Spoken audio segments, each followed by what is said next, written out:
Hello, this is David, and in this video I'm going to be conducting a technical analysis of my 100 meters freestyle race from the Swim England Masters National Short Course Swimming Championships 2024. For those of you that watched my race on competition weekend will know that I came in with a time of 101.75 seconds, which is half a second above my personal best time in a short course setting of 101.26 and a long way off of my target time of 101 flat or lower. And therefore in this video I just want to get to the bottom of why things didn't go as well as I wanted them to on this race weekend. So if you give this video a like, I'd very much appreciate it. Remember to follow and subscribe for more swimming content, and to swim faster on limited training time, head on over to westcough.com. But otherwise, without any further ado, let's dive right in to today's technical analysis. So I start with a slow reaction time and didn't get the greatest distance of the dive, but some decent underwater sets me up well in this race. It takes a few strokes for me to get my arm stroke nice and smooth, but then once it's there, we're really up and running. A decent first turn and underwaters too. However, what's very evident in comparison to my competitors is the intensity of my kick, creating a lot of splash there, using up a lot of energy without getting all that much power for it. And that takes its toll on me down this second 50, where my stroke rate is nowhere near as high down this second 50 as it was down the first. Stroke still rather smooth, but definitely not as quick, so you can tell that I'm tiring. Not the best turn at the 75, and from there I'm trying to power home but have lost all that energy. My stroke's actually quite nice, however you can notice that I'm tired as I come into the finish. So for me, the biggest talking point from that race was the fact that I wasn't particularly mindful of where I spent my energy, being rather wasteful, especially down that first 50 meters or so.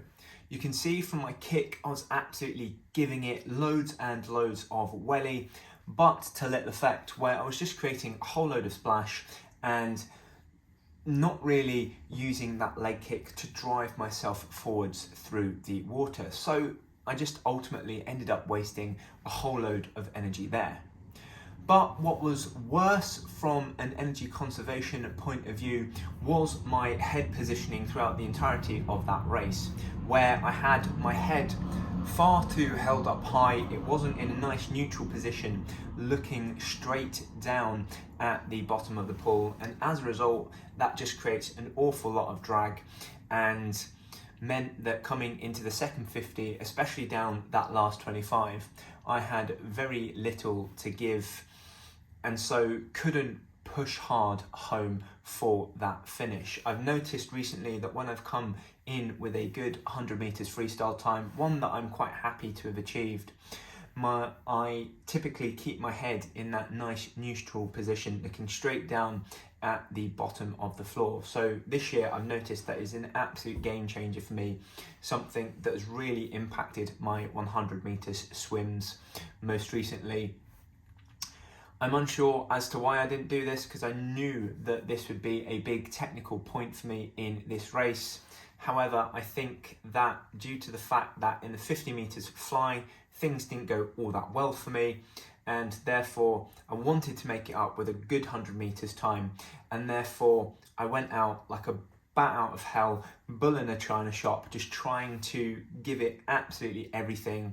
That I choked to a certain extent and didn't remember to stay true to my important technical points, of which keeping my head in a nice neutral position is probably the biggest one. So not great from an energy conservation point of view.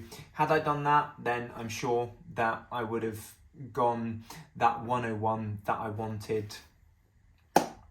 Yeah, because it's made such a big difference for me recently. So quite annoyed with myself that I didn't manage to keep my discipline in that regard in that race. And speaking of lack of discipline, something that I've also just noticed watching back another replay is the tumble turn at the 75. I was absolutely lazy where I glided into the wall instead of taking the maximal amount of strokes that I could to keep up my speed going into that turn at the finish. Because I was so tired, I wanted to glide into the wall at the 75, and as a result, just lost more vital time there, which again is really frustrating. But it came out of a lack of discipline, again just losing my head, and therefore not keeping that speed up nice and high going into that final turn to really enable me to push off strong and come down that second 25 hard. So again, had I done that correctly, it probably wouldn't have made quite as much a difference as keeping my head down in the neutral position throughout the entirety of the 100. However, we're probably looking at a good quarter, if not half a second, knocked off there. So again, incredibly infuriating. It happened so quickly I didn't actually notice this as I was conducting the race, so it must have been something quite subconscious. My body knew that it was tired and therefore wanted to seek ways in order to conserve energy, and as a result it meant that I was lazy going into that final turn.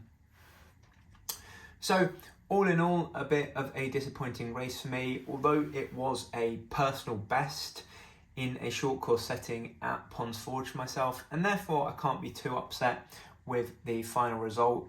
I still feel as though that a 101 was most definitely on the cards had I just kept my discipline and stuck to my game plan and not gone out like a bat out of hell. Had I just kept a little bit of composure, then I would have seen a significant difference in that time. There were some other bits there. I didn't react quite as quickly as others in the race. However, it was only very fractional. It wasn't a massive error, as can be seen in some of my other races of that weekend where my reaction time was incredibly slow, such as in the 100 meters freestyle. But yeah, I think from an actual technical perspective, my stroke, that was all pretty fine in that race. It was just more head positioning and then also discipline and choosing when to exert the energy and how to do it in both a more disciplined and strategic manner. So at the end of the day, a reasonable time, a sub 102 is a reasonable time for me.